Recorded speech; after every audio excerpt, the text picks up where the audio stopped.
ଆସନ୍ତୁ ବର୍ତ୍ତମାନ ଆମେ ପ୍ରଭୁଙ୍କର ବାକ୍ୟ ମଧ୍ୟକୁ ଯିବା। ଆଜି ଆମେ ଗୀତ ସଂହିତାର 138 ପର୍ବର 2 ପଦରୁ ଅଧ୍ୟୟନ କରିବା ନିମନ୍ତେ ଯିବା। ତେବେ ଏହି 138 ପର୍ବର 2 ପଦରେ ଏହିପରି ଲେଖା ଅଛି, ମୁଁ ତୁମ୍ଭ ପବିତ୍ର ମନ୍ଦିର ଅଭିମୁଖରେ ତୁମ୍ଭର ଭଜନା କରିବି, ପୁଣି ତୁମ୍ଭର ସ୍ନେହପୂର୍ଣ୍ଣ କରୁଣା ଓ ତୁମ୍ଭର ସତ୍ୟତା ସକାଶେ ତୁମ୍ଭ ନାମର ଧନ୍ୟବାଦ କରିବି, କାରଣ ତୁମ୍ଭେ ଆପଣାର ସକଳ ନାମ ଅପେକ୍ଷା ଆପଣାର ବାକ୍ୟ ମହତ୍ କରିଅଛ। ଏହା ଏକ ଚମତ୍କାର ଉକ୍ତି। ଅନ୍ୟ ଅର୍ଥରେ କହିବାକୁ ଗଲେ ଈଶ୍ୱର ତାଙ୍କର ବାକ୍ୟ ଅନୁଯାୟୀ ସମସ୍ତ ବିଷୟ ସାଧନ କରିଥାନ୍ତି ଓ ସମସ୍ତ କାର୍ଯ୍ୟ କରିଥାନ୍ତି। ସେ ତାଙ୍କର ପ୍ରତିଜ୍ଞାକୁ ରକ୍ଷା କରିଥାନ୍ତି ଓ ତାଙ୍କର ବାକ୍ୟ ଅଟଳ ତଥା ନିତ୍ୟସ୍ଥାୟୀ ଓ ଅପରିବର୍ତ୍ତନୀୟ। ତାଙ୍କର ବାକ୍ୟ ପଛରେ ତାଙ୍କର ଚରିତ୍ରର ପରାକାଷ୍ଠା ପ୍ରତିପାଦିତ ହୁଏ। ସେ ଯାହା କହନ୍ତି ତାହା ସାଧନ କରିଥାନ୍ତି, କାରଣ ସେ ଆପଣାର ସକଳ ନାମ ଅପେକ୍ଷା ଆପଣାର ବାକ୍ୟ ମହତ୍ କରିଥାନ୍ତି। ଈଶ୍ୱର ତାହାଙ୍କର ବାକ୍ୟ ପରି ଅତି ଉତ୍ତମ। ଗୀତ 138 ପର୍ବର 6 ପଦରେ ଏହିପରି ଲେଖା ଅଛି, ଯେହେତୁ ସଦାପ୍ରଭୁ ଉଚ୍ଚ ହେଲେ ହେଁ ନୀଚ ଲୋକଙ୍କ ପ୍ରତି ଦୃଷ୍ଟି କରନ୍ତି, ମାତ୍ର ସେ ଗର୍ବିକି ଦୂରରୁ ଚିହ୍ନନ୍ତି। ଈଶ୍ୱର ଅତି ମହାନ ଓ ସେ ସମସ୍ତଙ୍କ ଊର୍ଦ୍ଧ୍ୱରେ, ତଥାପି ସେ ଦିନହୀନ, ଦରିଦ୍ର ଓ ନମ୍ର ଲୋକମାନଙ୍କ ପ୍ରତି ଦୃଷ୍ଟି ରଖିଥାନ୍ତି ଓ ସେ ସେମାନଙ୍କୁ ତାହାଙ୍କର ନିରୂପିତ ସମୟରେ ଉଚ୍ଚୀକୃତ କରାନ୍ତି। ପବିତ୍ର ଧର୍ମଶାସ୍ତ୍ରରେ ଏହି ନମ୍ରତା ବିଷୟ ନେଇ ଅନେକ କିଛି ବିଷୟ ପ୍ରକାଶ କରାଯାଇଅଛି ଓ ଈଶ୍ୱର ମଧ୍ୟ ନମ୍ର ଲୋକମାନଙ୍କ ପ୍ରତି ସଦାସର୍ବଦା ଦୃଷ୍ଟି ରଖିଥାନ୍ତି, ମାତ୍ର ସେ ଗର୍ବିକୁ ଘୃଣା କରନ୍ତି। ସେଥିପାଇଁ ଯାକୁବ 4 ପର୍ବର 6 ପଦରେ ଲେଖା ଅଛି, କିନ୍ତୁ ସେ ମଧ୍ୟ ଅଧିକ ଅନୁଗ୍ରହ ଦାନ କରନ୍ତି।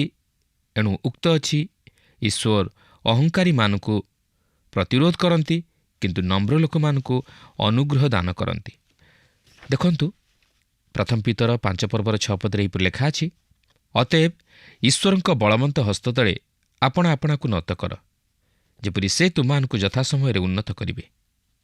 ଈଶ୍ୱରଙ୍କ ବାକ୍ୟରେ ଏହି ନମ୍ରତା ବିଷୟ ନେଇ ଅନେକ କିଛି ବିଷୟ କୁହାଯାଇଅଛି, କାରଣ ଏହା ହେଉଛି କିଛି ବିଷୟ ଯାହାକି ଈଶ୍ୱର ତହିଁ ପ୍ରତି ଦୃଷ୍ଟି ଦେଇଥାନ୍ତି ଓ ସେହିପରି ଲୋକମାନଙ୍କୁ ଚିହ୍ନନ୍ତି। ଦାଉଦ ଏକ ନମ୍ରତାର ସ୍ଥାନ ଗ୍ରହଣ କଲେ। ଆମେ ଗୀତ ସଂହିତା 131 ପର୍ବର ପ୍ରଥମ ପଦରେ ତାହାଙ୍କ ବାକ୍ୟ ପାଠ କରିଅଛୁ। ଲେଖା ଅଛି, ହେ ସଦାପ୍ରଭୁ, ମୋ ଅନ୍ତଃକରଣ ଅହଙ୍କାରୀ ନୁହେଁ, ଅବା ମୋ ଦୃଷ୍ଟି ଉଚ୍ଚ ନୁହେଁ, କି ଅବା ମୁଁ ମହତ୍ ମହତ୍ ବ୍ୟାପାରରେ ଅଥବା ମୋ ପ୍ରତି ବୋଧାତୀତ ଆଶ୍ଚର୍ଯ୍ୟ ବିଷୟମାନଙ୍କରେ ପ୍ରୟାସ କରୁନାହିଁ। ସେହିପରି ଯେଶାୟା 57 ପର୍ବର 15 ପଦରେ ଆମେ ଏହିପରି ପାଠ କରୁ, କାରଣ ଯିଏ ଅନନ୍ତ କାଳ ନିବାସୀ, ଯାହାଙ୍କର ନାମ ଧର୍ମମୟ, ସେହି ଉଚ୍ଚ ଓ ଉନ୍ନତ ପୁରୁଷ ଏହି କଥା କହନ୍ତି, ଆମ୍ଭେ ଊର୍ଦ୍ଧ୍ୱ ଓ ପବିତ୍ର ସ୍ଥାନରେ ବାସ କରୁ, ମଧ୍ୟ ନମ୍ର ଲୋକମାନଙ୍କର ଆତ୍ମାକୁ ସଜୀବ ଓ ଚୂର୍ଣ୍ଣମନା ଲୋକମାନଙ୍କର ଅନ୍ତଃକରଣକୁ ସଜୀବ କରିବା ପାଇଁ ଆମ୍ଭେ ଚୂର୍ଣ୍ଣ ଓ ନମ୍ରମନା ଲୋକର ସଙ୍ଗରେ ହିଁ ବାସ କରୁ। ସେହିପରି ପ୍ରଥମ ପିତର 5 ପର୍ବର 5 ପଦରେ ଆମେ ଏହିପରି ପାଠ କରୁ, ସେହିପରି ହେ ଯୁବକମାନେ, ତୁମେମାନେ ପ୍ରାଚୀନମାନଙ୍କର ବଶୀଭୂତ ହୁଅ, ସମସ୍ତେ ପରସ୍ପର ପ୍ରତି ନମ୍ରତା ରୂପ ବସ୍ତ୍ର ପରିଧାନ କର, କାରଣ ଈଶ୍ୱର ଅହଙ୍କାରୀମାନଙ୍କ ପ୍ରତିରୋଧ କରି ନମ୍ର ଲୋକମାନଙ୍କୁ ଅନୁଗ୍ରହ କରନ୍ତି। ସେହିପରି ପ୍ରଥମ ପିତର 3 ପର୍ବର 4 ପଦରେ ଆମେ ଏହିପରି ପାଠ କରୁ, ହୃଦୟର ଯେଉଁ କୋମଳ ଓ ଶାନ୍ତିଯୁକ୍ତ ଗୁପ୍ତ ସ୍ୱଭାବ ଈଶ୍ୱରଙ୍କ ଦୃଷ୍ଟିରେ ବହୁମୂଲ୍ୟ, ତାହା ହିଁ ତୁମମାନଙ୍କର ଅକ୍ଷୟ ଭୂଷଣ ହେଉ। ଏହି ସମସ୍ତ ଅଂଶଗୁଡ଼ିକ ପ୍ରକାଶ କରେ ଯେ ଈଶ୍ୱର କିପରି ନମ୍ରତାକୁ ସମ୍ମାନ ଦିଅନ୍ତି। ପବିତ୍ର ଧର୍ମଶାସ୍ତ୍ରରେ ଏହିପରି ଅନେକ ସ୍ଥାନରେ ଈଶ୍ୱର ନମ୍ର ଲୋକମାନଙ୍କୁ ଉଚ୍ଚୀକୃତ କରିବାର ବିଷୟ ଉଲ୍ଲେଖ ହୋଇଅଛି। ବାସ୍ତବରେ ଈଶ୍ୱର ନମ୍ର ଲୋକମାନଙ୍କୁ ମହିମାନ୍ୱିତ କରନ୍ତି, କାରଣ ଈଶ୍ୱରଙ୍କ ବାକ୍ୟ କହେ, ନମ୍ରତା ସମ୍ଭ୍ରମର ସମ୍ମୁଖବର୍ତ୍ତୀ। ଗୀତ 138 ପର୍ବର 8 ପଦରେ ଏହିପରି ଲେଖା ଅଛି, ସଦାପ୍ରଭୁ ମୋ ସମ୍ପର୍କୀୟ ବିଷୟ ସାଧନ କରିବେ। ହେ ସଦାପ୍ରଭୁ, ତୁମ୍ଭ ଦୟା ଅନନ୍ତ କାଳ ସ୍ଥାୟୀ, ତୁମ୍ଭେ ଆପଣା ହସ୍ତକୃତ କର୍ମ ପରିତ୍ୟାଗ କର ନାହିଁ। ସଦାପ୍ରଭୁଙ୍କର ଦୟା ଅନନ୍ତ କାଳ ସ୍ଥାୟୀ ଓ ତାହାଙ୍କର ବିଶ୍ୱସ୍ତତା ନିତ୍ୟସ୍ଥାୟୀ। ସେଥିପାଇଁ ଫିଲିପିଓ 1 ପର୍ବର 6 ପଦରେ ଲେଖା ଅଛି, କାରଣ ଯେ ତୁମମାନଙ୍କ ଅନ୍ତରରେ ଉତ୍ତମ କାର୍ଯ୍ୟ ଆରମ୍ଭ କରିଅଛନ୍ତି, ସେ ଖ୍ରୀଷ୍ଟ ଯୀଶୁଙ୍କ ଦିନ ପର୍ଯ୍ୟନ୍ତ ତାହା ସାଧନ କରି ସିଦ୍ଧ କରିବେ, ଏହା ତ ମୁଁ ଦୃଢ଼ ରୂପେ ବିଶ୍ୱାସ କରେ। ଆସନ୍ତୁ ଏହାପରେ ଗୀତ 139 ପର୍ବ ମଧ୍ୟକୁ ଯିବା। ଏହି ପର୍ବର ମୁଖ୍ୟ ପ୍ରସଙ୍ଗ ହେଉଛି ଈଶ୍ୱରଙ୍କ ଗୁଣଗୁଡ଼ିକ ପ୍ରତି ପ୍ରଶଂସାର ଗୀତ। ଏହି ଗୀତଟି ଦାଉଦଙ୍କର ଗୀତ। ଏହି ଗୀତଟି ଈଶ୍ୱରଙ୍କର ସୃଷ୍ଟି ବିଷୟ ନେଇ ତାହାଙ୍କର ଗୁଣଗୁଡ଼ିକୁ ପ୍ରକାଶ କରେ। ଈଶ୍ୱର ହେଉଛନ୍ତି ସର୍ବଜ୍ଞାତା, ସର୍ବଦର୍ଶୀ, ସର୍ବବ୍ୟାପୀ ଓ ସର୍ବଶକ୍ତିମାନ, ଯାହାକି ଏହି ଗୀତ ମଧ୍ୟ ଦେଇ ଆମେ ଲକ୍ଷ୍ୟ କରିବାକୁ ପାରୁ। ଈଶ୍ୱର ସବୁକିଛି ସାଧନ କରିପାରନ୍ତି। ଅନେକ ସମୟରେ ମନୁଷ୍ୟ ମନରେ ପ୍ରଶ୍ନ ଆସେ, ଏପରି କୌଣସି ବିଷୟ ଅଛି ଯାହାକି ଈଶ୍ୱର ସାଧନ କରିପାରିବେ ନାହିଁ? ଏହାର ଉତ୍ତର ହେଉଛି, ଏପରି କୌଣସି ବିଷୟ ନାହିଁ ଯାହାକି ଈଶ୍ୱରଙ୍କ ନିକଟରେ ଅସମ୍ଭବ ବା ଈଶ୍ୱରଙ୍କ ଶକ୍ତିର ବାହାରେ। ଏହି ଗୀତଟି ଅନେକ ପ୍ରଶ୍ନଗୁଡ଼ିକର ଯଥାର୍ଥ ଉତ୍ତର ମଧ୍ୟ ପ୍ରଦାନ କରେ। ପ୍ରଥମେ ଆମେ ଈଶ୍ୱରଙ୍କର ସର୍ବଜ୍ଞାତା ସମ୍ପର୍କରେ କିଛି ଲକ୍ଷ୍ୟ କରିବାକୁ ଯିବା, ଯାହାକି ଈଶ୍ୱର ସବୁକିଛି ଜାଣନ୍ତି। ତେବେ ଦେଖନ୍ତୁ 139 ପର୍ବର ପ୍ରଥମ ପଦରେ ଏହିପରି ଲେଖା ଅଛି, ହେ ସଦାପ୍ରଭୁ, ତୁମେ ମୋହର ଅନୁସନ୍ଧାନ କରିଅଛ ଓ ମୋହର ପରିଚୟ ନେଇଅଛ। ଏହା ଈଶ୍ୱରଙ୍କର ସର୍ବଜ୍ଞାତା ସମ୍ପର୍କରେ ପ୍ରକାଶ କରେ। ସେ ଆପଣଙ୍କୁ ଓ ମୋତେ ଜାଣନ୍ତି। ଆମର ଚିନ୍ତାଧାରା ଓ ହୃଦୟର କଳ୍ପନାକୁ ମଧ୍ୟ ଜାଣନ୍ତି। ସେ ଆମ୍ଭମାନଙ୍କୁ ସଦାସର୍ବଦା ନିରୀକ୍ଷଣ କରି ଆମ୍ଭମାନଙ୍କର ଗତିବିଧି ଓ କାର୍ଯ୍ୟକଳାପକୁ ତଥା ସମସ୍ୟା ପ୍ରତି ମଧ୍ୟ ଦୃଷ୍ଟି ଦିଅନ୍ତି। ତେଣୁ ଆମେ ନିଜର ସମସ୍ୟା ବା ଦୁଃଖ କିମ୍ବା ଦୁର୍ବଳତା ସବୁକୁ ମନୁଷ୍ୟ ନିକଟରେ ପ୍ରକାଶ କରିବା ଅପେକ୍ଷା ପ୍ରଭୁ ଯୀଶୁଙ୍କ ନିକଟରେ ପ୍ରକାଶ କରିବା ଉଚିତ। କାରଣ ସେ ଆମମାନଙ୍କର ସମସ୍ତ କିଛି ବିଷୟ ଜାଣନ୍ତି ଓ ସେ ହିଁ କେବଳ ଆମ୍ଭମାନଙ୍କୁ ସାହାଯ୍ୟ କରିପାରିବେ। ଗୀତ 139 ପର୍ବର 2 ପଦରୁ 4 ପଦରେ ଲେଖା ଅଛି, ତୁମ୍ଭେ ମୋହର ବସିବାର ଓ ଉଠିବାର ଜାଣୁଅଛ। ତୁମ୍ଭେ ଦୂରରୁ ମୋହର ସଂକଳ୍ପ ବୁଝୁଅଛ। ତୁମେ ମୋର ଗମନ ଓ ଶୟନ ଅନୁସନ୍ଧାନ କରୁଅଛ, ଆଉ ମୋହର ସକଳ ଗତି ଜାଣୁଅଛ। କାରଣ ହେ ସଦାପ୍ରଭୁ, ଦେଖ, ଯାହା ତୁମକୁ ସମ୍ପୂର୍ଣ୍ଣ ଗୋଚର ନୁହେଁ, ଏପରି ଗୋଟିଏ କଥା ମୋ ଜିହ୍ୱାରେ ନାହିଁ। ଏପରି କୌଣସି କଥା ଆମର ଜିହ୍ୱାରେ ନାହିଁ ଯାହା ପ୍ରଭୁଙ୍କୁ ଅଗୋଚର। ସେ ଆମମାନଙ୍କର ସମସ୍ତ ବିଷୟ ଜାଣନ୍ତି। ଆମମାନଙ୍କର ହୃଦୟର ଭାବକୁ ମଧ୍ୟ ଜାଣନ୍ତି। ଆମମାନେ କ'ଣ ଚିନ୍ତା କରୁଛୁ ତାହା ମଧ୍ୟ ସେ ଜାଣନ୍ତି। 139 ପର୍ବର 5 ଓ 6 ପଦରେ ଲେଖା ଅଛି, ତୁମ୍ଭେ ମୋତେ ପଛରେ ଓ ଆଗରେ ଘେରିଅଛ ଓ ମୋ ଉପରେ ଆପଣ ହସ୍ତ ରଖିଅଛ। ଏହି ପ୍ରକାର ଜ୍ଞାନ ମୋ ପ୍ରତି ଅତି ଆଶ୍ଚର୍ଯ୍ୟ। ତାହା ଉଚ୍ଚ, ମୋ ବୋଧର ଅଗମ୍ୟ।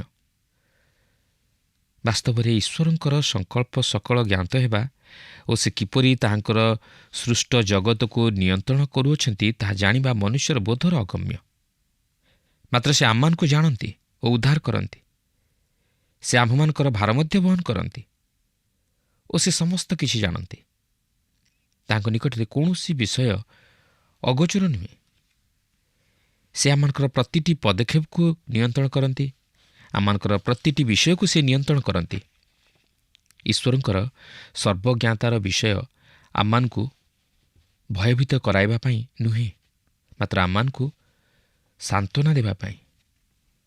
ସେ ମୋତେ ଉଦ୍ଧାର କଲେ, ତଥାପି ସେ ମୋତେ ଜାଣନ୍ତି। ତାହା ହିଁ ହେଉଛି ଏହି ବିଷୟ ନେଇ ଏକ ଆଶ୍ଚର୍ଯ୍ୟର ବିଷୟ। ଏପରି କେତେକ ଲୋକ ଅଛନ୍ତି ଯେଉଁମାନଙ୍କୁ ଆପଣ ଗ୍ରହଣ କରନ୍ତି, ଆଉ ତାପରେ କୌଣସି ପ୍ରକାରେ ସେମାନେ ଆପଣଙ୍କୁ ହତୋତ୍ସାହିତ କରନ୍ତି। ଆପଣ ଭାବନ୍ତି ଯେ ଆପଣ ସେମାନଙ୍କୁ ଜାଣନ୍ତି ବୋଲି, ମାତ୍ର ଆପଣ ପ୍ରକୃତରେ ସେମାନଙ୍କୁ ଜାଣନ୍ତି ନାହିଁ। କିନ୍ତୁ ଈଶ୍ୱର ଆମମାନଙ୍କର ଦୁର୍ବଳତାର ବିଷୟ ସବୁକୁ ଜାଣନ୍ତି, ମାତ୍ର ତଥାପି ସେ ଆମମାନଙ୍କୁ ଉଦ୍ଧାର କରି ଗ୍ରହଣ କରନ୍ତି। ସେ କେତେ ଚମତ୍କାର ଈଶ୍ୱର! ଈଶ୍ୱର ଦାଉଦଙ୍କୁ ଜାଣିଥିଲେ, ଆଉ ଦାଉଦ ତାହାଙ୍କୁ ଅପମାନିତ କଲେ। କିନ୍ତୁ ଈଶ୍ୱର ଦାଉଦଙ୍କର ବିଶ୍ୱାସ ନେଇ କିଛି ଜାଣିଥିଲେ ଯାହାକି ଆମମାନେ ଦେଖିପାରିନଥିଲୁ। ସେ ଦାଉଦଙ୍କର ହୃଦୟକୁ ଦେଖିପାରିଥିଲେ, ଆଉ ସେହି ବିଶ୍ୱାସର ତଳେ ଯେଉଁ ବିଫଳତା ଥିଲା ତାହା ଏପରି ଏକ ବିଶ୍ୱାସ ଥିଲା ଯାହାକି କେବେ ହେଲେ ବିଫଳ ହେଲା ନାହିଁ।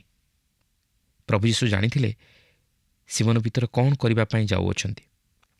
ଏପରିକି ସେ ଜାଣିଥିଲେ ଯେ ଇସ୍କାରିୟତ ଯିହୁଦା ତାହାଙ୍କୁ ଶତ୍ରୁ ହସ୍ତରେ ଧରାଇଦେବ। ଯଦିଓ ଆମେ ଏହାକୁ ବୁଝି ନ ପାରୁ, ମାତ୍ର ତାହା ହେଉଛି ଈଶ୍ୱରଙ୍କର ସର୍ବଜ୍ଞାତା ଶକ୍ତିର ପରିଚୟ ଦିଏ। ସେ ପ୍ରତ୍ୟେକ ବିଷୟକୁ ଜାଣନ୍ତି। କୌଣସି ବିଷୟ ତାହାଙ୍କ ନିକଟରେ ଅଗୋଚର ନୁହେଁ। ତଥାପି ସେ ଆମମାନଙ୍କର ସମସ୍ତ ଦୁର୍ବଳତା, ଆମମାନଙ୍କର ସମସ୍ତ ଅଯୋଗ୍ୟତା ଏସବୁକୁ ଜାଣିବା ସତ୍ତ୍ୱେ ମଧ୍ୟ ସେ ଆମମାନଙ୍କୁ ପ୍ରେମ କରନ୍ତି। ଆସନ୍ତୁ ଏହାପରେ 139 ପର୍ବର 7 ପଦରୁ 16 ପଦ ମଧ୍ୟରେ ଈଶ୍ୱରଙ୍କର ସର୍ବବ୍ୟାପକତାକୁ ଲକ୍ଷ୍ୟ କରିବା। କାରଣ ସେ ସର୍ବବ୍ୟାପୀ। ଆପଣ ଯେଉଁଠାକୁ ଯାଆନ୍ତୁ ନା କାହିଁକି, ସେ ପ୍ରତ୍ୟେକ ସ୍ଥାନରେ ବିଦ୍ୟମାନ ଓ ଆପଣ ତାହାଙ୍କଠାରୁ ନିଜକୁ ଲୁଚାଇ ପାରିବେ ନାହିଁ। ଦେଖନ୍ତୁ 139ର 7 ଓ 8 ପଦରେ ଏହିପରି ଲେଖା ଅଛି, ତୁମ୍ଭ ଆତ୍ମାଠାରୁ ମୁଁ କେଉଁଠାକୁ ଯିବି? ଅବା ତୁମ୍ଭ ସାକ୍ଷାତରୁ ମୁଁ କେଉଁଠାକୁ ପଳାଇବି? ଯେବେ ମୁଁ ସ୍ୱର୍ଗକୁ ଆରୋହଣ କରେ, ତେବେ ତୁମ୍ଭେ ସେଠାରେ। ଯେବେ ମୁଁ ପାତାଳରେ ବିଛଣା କରେ, ତେବେ ଦେଖ ତୁମ୍ଭେ ସେଠାରେ। ଏହି ପାତାଳ ଏକ ଅଦୃଶ୍ୟ ଓ ଅଜଣା ଅଞ୍ଚଳ, ମାତ୍ର ଈଶ୍ୱର ମଧ୍ୟ ସେଠାରେ ଅଛନ୍ତି। ଆପଣ ଯେଉଁ ସ୍ଥାନକୁ ଯାଆନ୍ତୁ ନା କାହିଁକି, ଈଶ୍ୱର ସେଠାରେ ଅଛନ୍ତି। ସେ ଆପଣଙ୍କୁ ଦେଖୁଛନ୍ତି।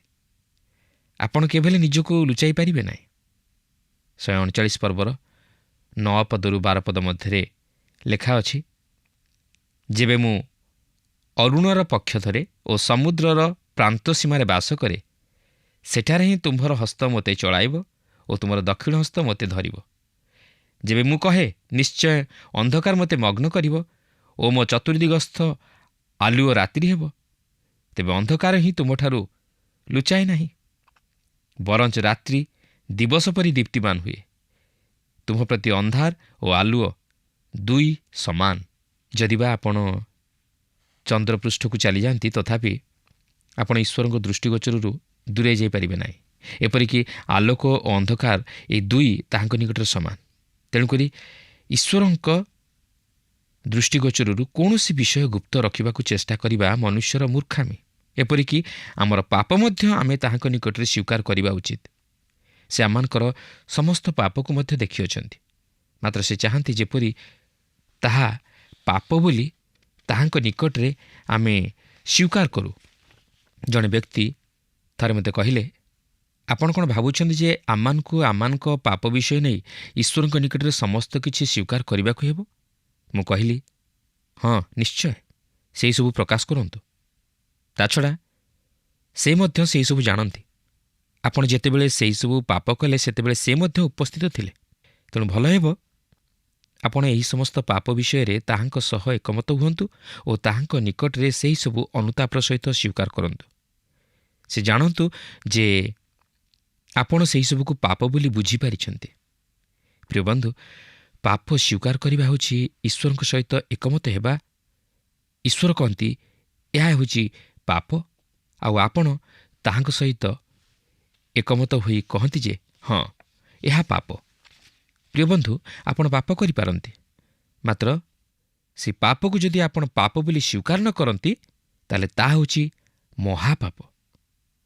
139 ପର୍ବର 13 ପଦରେ ଏହିପରି ଲେଖା ଅଛି, କାରଣ ତୁମ୍ଭେ ମୋହର ମର୍ମର କର୍ତ୍ତା, ତୁମେ ମୋତେ ମାତୃଗର୍ଭରେ ଆଚ୍ଛାଦନ କରିଅଛ। ଯେଉଁ ସମୟରୁ ଆମେ ଆମର ମାତାର ଉଦରରେ ଗର୍ଭଧାରଣ କଲୁ, ସେହି ସମୟରୁ ଆମେ ଈଶ୍ୱରଙ୍କ ଉପସ୍ଥିତି ମଧ୍ୟରୁ ଏହି ଜୀବନରେ ଦୂରେଇ ଯାଇପାରିବା ନାହିଁ। ସେ ମାତୃଗର୍ଭରୁ ମଧ୍ୟ ଆମମାନଙ୍କୁ ଆଚ୍ଛାଦନ କରି ରଖିଥାନ୍ତି। 14 ପଦରେ ଲେଖା ଅଛି, ମୁଁ ତୁମକୁ ଧନ୍ୟବାଦ ଦେବି, କାରଣ ମୁଁ ଭୟଙ୍କର ଓ ଆଶ୍ଚର୍ଯ୍ୟ ରୂପେ ନିର୍ମିତ।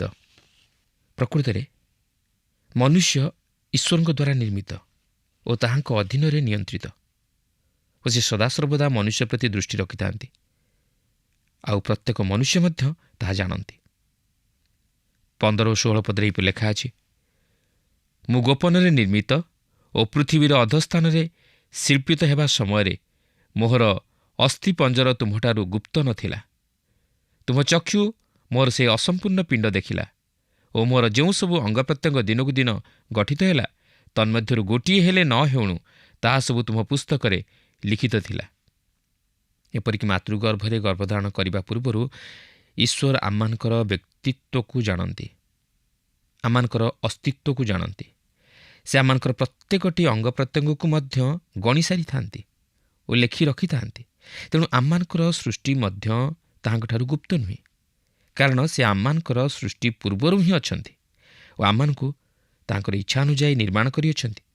ତେଣୁକରି ଗର୍ଭପାତ ମଧ୍ୟ ଏକ ନରହତ୍ୟା ବୋଲି ଧରାଯାଇପାରେ ଯଦି ଏହା ମା'ର ଜୀବନକୁ ବା ସନ୍ତାନର ଜୀବନକୁ ରକ୍ଷା କରିବା ନିମନ୍ତେ ପ୍ରୟୋଗ କରା ନଯାଏ। ଆସନ୍ତୁ ଏହାପରେ ଗୀତ 139 ପର୍ବର 17-19 ପଦ ମଧ୍ୟରେ ଈଶ୍ୱର ଯେ ସର୍ବଶକ୍ତିମାନ ତାହା ଲକ୍ଷ୍ୟ କରିବାକୁ ଯିବା।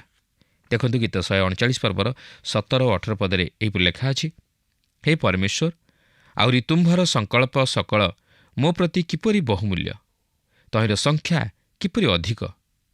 ମୁଁ ସେସବୁ ଗଣନା କରିବାକୁ ଗଲେ ତାହା ସଂଖ୍ୟାରେ ବାଲୁକା ଅପେକ୍ଷା ଅଧିକ। ଯେତେବେଳେ ମୁଁ ଜାଗ୍ରତ ହୁଏ ସେତେବେଳେ ମୁଁ ତୁମ୍ଭ ନିକଟରେ ଥାଏ।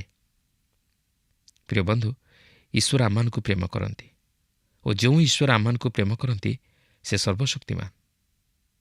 19 ପଦରେ ଲେଖା ଅଛି, ହେ ପରମେଶ୍ୱର, ତୁମେ ନିଶ୍ଚୟ ଦୁଷ୍ଟମାନଙ୍କୁ ବଦ୍ଧ କରିବ।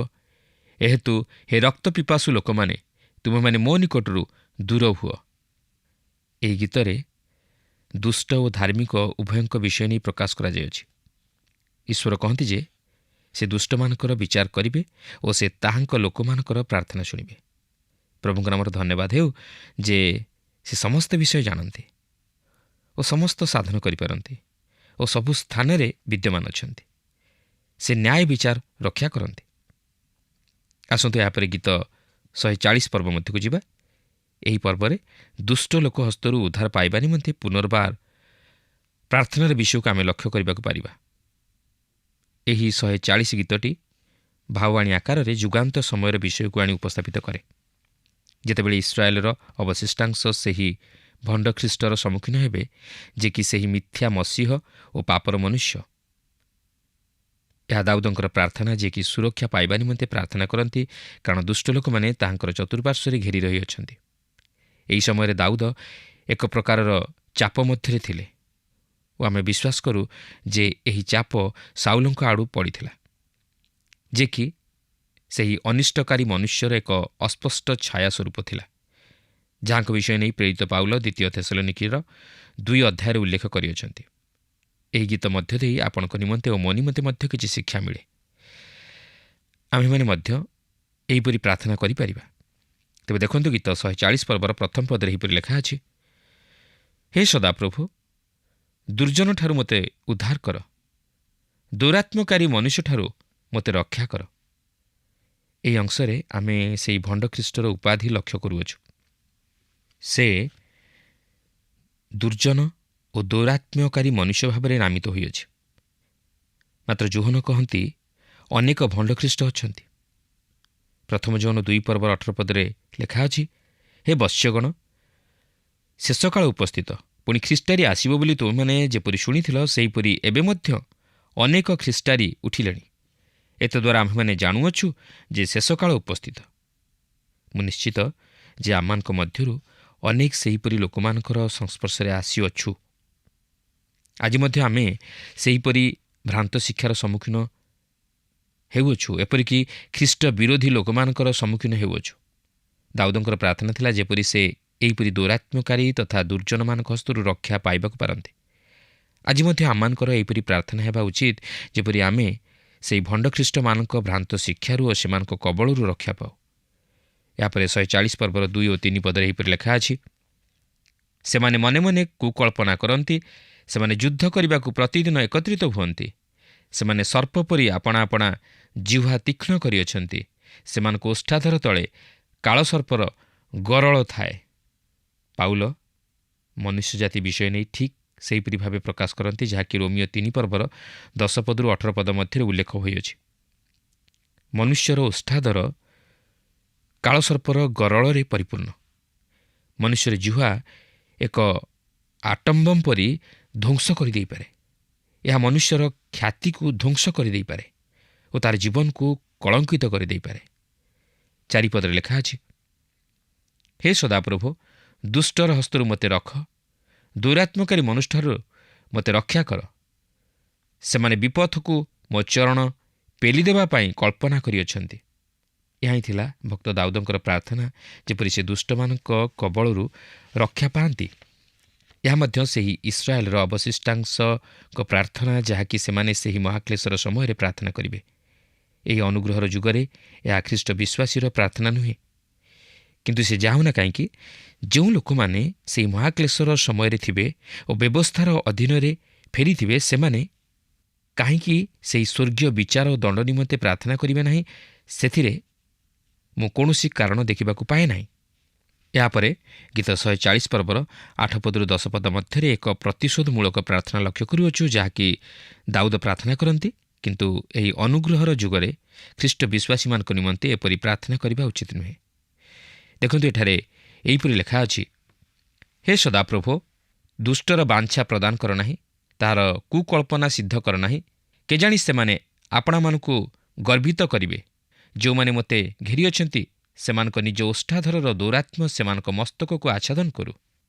ସେମାନଙ୍କ ଉପରେ ଜ୍ୱଳନ୍ତା ଅଙ୍ଗାର ପଡ଼ୁ। ସେମାନେ ଅଗ୍ନିରେ ନିକ୍ଷିପ୍ତ ହୁଅନ୍ତୁ। ସେମାନେ ଯେପରି ଆଉ ଉଠି ନ ପାରିବେ, ଏଥିପାଇଁ ଗଭୀର ଗର୍ତ୍ତରେ ନିକ୍ଷିପ୍ତ ହୁଅନ୍ତୁ। ଏହା ଦାଉଦଙ୍କର ପ୍ରାର୍ଥନା ଥିଲା ଓ ଏହିପରି ପ୍ରାର୍ଥନା ଇସ୍ରାଏଲର ଅବଶିଷ୍ଟାଂଶ ସେହି ଆଗାମୀ ମହାକ୍ଲେଶର ସମୟରେ ପ୍ରାର୍ଥନା କରିବେ। ମାତ୍ର ଏହି ଅନୁଗ୍ରହର ଯୁଗରେ ଖ୍ରୀଷ୍ଟ ବିଶ୍ୱାସୀମାନେ ଏପରି ପ୍ରାର୍ଥନା କରିବା ଆବଶ୍ୟକ ନୁହେଁ। ତେଣୁ ଆସନ୍ତୁ, ଆମମାନେ ସେହି ପ୍ରଭୁଙ୍କ ଉପରେ ନିର୍ଭର କରି ବିଶ୍ୱାସ କରି ଏହି ଜଗତ ପଥରେ ଆଗେଇ ଯିବା ପାଇଁ ଚେଷ୍ଟା କରୁ। ପ୍ରଭୁ ଆମ ପ୍ରତ୍ୟେକଙ୍କୁ ଏହି ସଂକ୍ଷିପ୍ତ ଆଲୋଚନା ମଧ୍ୟ ଦେଇ ଆଶୀର୍ବାଦ କରନ୍ତୁ।